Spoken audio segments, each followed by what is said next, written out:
Vida de mato não é fácil não, gente. Eles falam que bicho do mato passa fome, passa nada.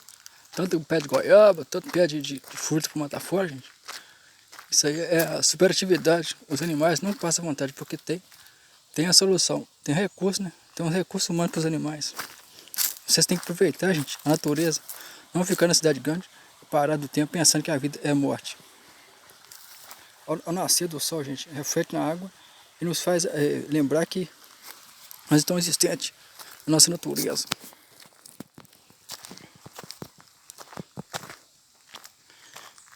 Caminhando pela estrada da vida.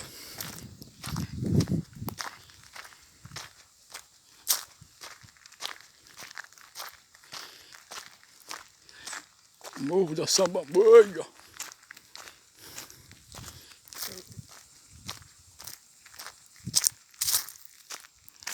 Trilha de Paco Tatu, caminha dentro.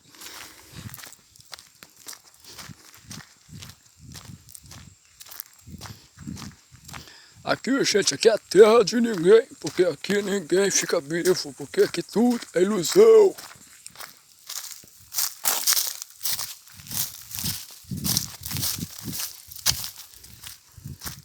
Lugar sobrando, aqui é a terra da morte, onde a morte vem e ninguém pode ocupar mais o seu lugar. E aqui tem espanto noturno, tem várias assombrações, principalmente na época lá da meia-noite, quando o bicho canta e você tem que ajoelhar, porque aqui quem manda é o diabo. O diabo não tem piedade de ninguém.